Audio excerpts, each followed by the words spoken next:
I never wanted to MC, never wanted to do that. Okay. But I always wrote as a kid. Okay. And not rhymes and like that, just actual writing. That's what, that's what I was taught to do. So I started to write about music just to write things in college. But where I was going to college in Baruch, all the other magazines were around. Because that's like 23rd Street, 214th Street, Union Square. So everything was around there. And I just ended up bumping heads with people and Vibe and stuff and all that. Because it's all right there, Unionville, yeah. Yeah, it was literally right there. So when they saw what I was writing in the college paper, then they started saying, hey, you want to work there? So people like Dayton Thomas and stuff like that, they actually came. Yeah.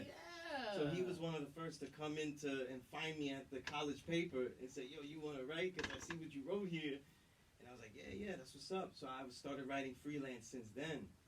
The only thing is that I didn't like anything that people were telling me to write about. And as the music diluted, I didn't like it. So, and that coupled with the fact that I felt like what I was doing was not an element of hip-hop. Okay. Because it wasn't creative. I was only talking about them.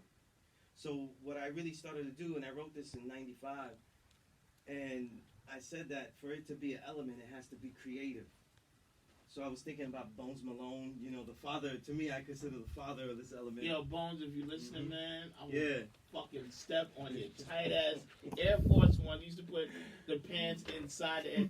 I know Bones a long time. And he can write, too. Oh, yeah, no, he's the father of this element, He's down with my crew, CM Mob. You know what time That's right, yeah. Yeah, we see so, all these things, and, also seeing Bobito, so we tried radio. Like, oh, no. You know what? Don't talk about Bobito in here. I don't like that, nigga. Nah, shout to Bob, man. That's just yeah, so as a Boricua, I was like, yo, you're supposed to do it like Bobito, and do. Because Bob was wild anyway. Bob was like, it'll be Quincy Jones, and God bless Kobe Bryant. And then, they'll flip with a rapper. He did everything, so you just tried to do all media. So when I was writing, I said, it'll be an element of hip-hop, this writing thing, if I could merge what I'm writing about the music and then something creative injected into it. So, like, Bones Malone has pieces that are creative. I said, what if I wrote about an album review, and that was creative? So I started to inject poetry and prose inside the pieces. Okay. And so I started calling it art on art. And then also science on music, because I didn't like the way most people write. That's a bomb track, that's a dope cut, that's a fire one. That's not really, that's not saying nothing about the music. And I really think that was dope, man. 2 parts and like yeah. So all that grading shit, I did all that shit and all that, and I just started to write creative pieces and just talking about the music on a deeper level. Okay. And then as this decade started, I was writing at the site that I was with my brothers, premierhiphop.com, and I amassed so many pieces and so much space to say whatever I wanted that I started to call this decade, the 2010s that just passed, I started calling it the Invisible Renaissance. Because to me, I felt like the 2000s was the dark ages, where a lot of stuff I felt wasn't good, was being hyped, and a lot of other stuff that wasn't graduating, to where they belonged or where they ought to be seen. So I started calling the decade the Invisible Renaissance, and I amassed hundreds of pieces over the decade. Okay. And then this book is like a collection of a lot of those pieces of that era.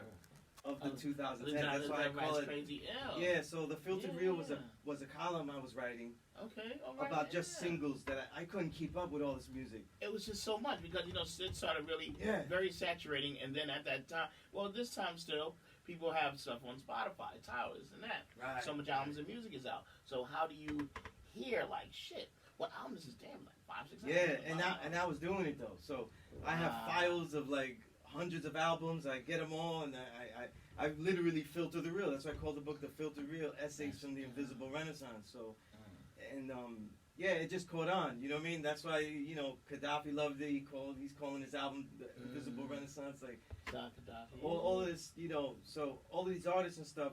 And I'm not talking about artists that I think are okay and stuff, and they blow up. I'm talking about artists that I think are the greatest, but you don't know them.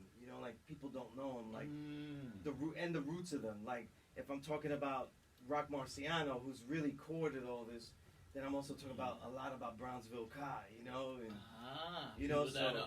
and people like I mentioned, like Napoleon the Legend, people like from Nebraska, Sleep Sinatra, that had tons of records that if you listen to them, you're like, wow, that could be in here in New York, and we bang it. But he's right.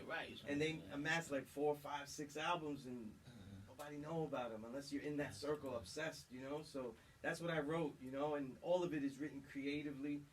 It has poetry and prose in it, so it's not written standard. So even if you didn't know every artist in there, you still would be like, you know, damn, he wrote the shit out of that. Wait a minute, he talked about, hold on, and like, yeah, I heard about it. Wait a minute. Yeah. So it's still written to be where you could read it, you know, and be entertained by it, even if you didn't know. Because that's how, like, the legends like Amiri Baraka wrote his books. I've read a lot of his books, and I didn't even know all those avant-garde jazz artists, and I still was, you know, glued into the book, you know. So that's really what I was doing, and that became this element that, you know, I'm pushing as the writer element, you know. That's what we're gonna do. We're gonna play a song. Come right back. I want to play Eric B. and Rakim's microphone. Oh, that's what's up. Thanks to the God. As we're gonna do is God Body Time. We are here. Lord Sear Special. One speaker Sunez is here. 888-J45. So remember, you can curse also. I mean, don't okay, yeah.